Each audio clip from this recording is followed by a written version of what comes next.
There's my friend Norma. This girl has come through for me so much.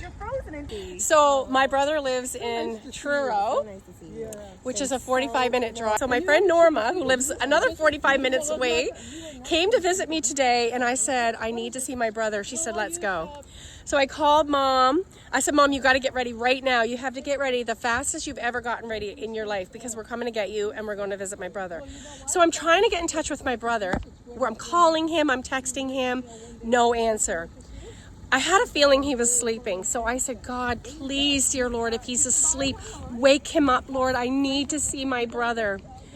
Within 2 minutes, he texts me, oh, I'm sorry, Sissy, I was sleeping. I'm getting up and getting ready now. The Lord heard my prayer, guys. He woke my brother up. And Norma came, and now she's going to drive us to Truro to see him. I have to leave to go back home tomorrow. It was the only thing I had left to do was to see my brother. God is so good. This is the exciting thing. God put in nature every single thing that we need for our health and our strength. And He's the great physician. We go to Him. So black seed oil.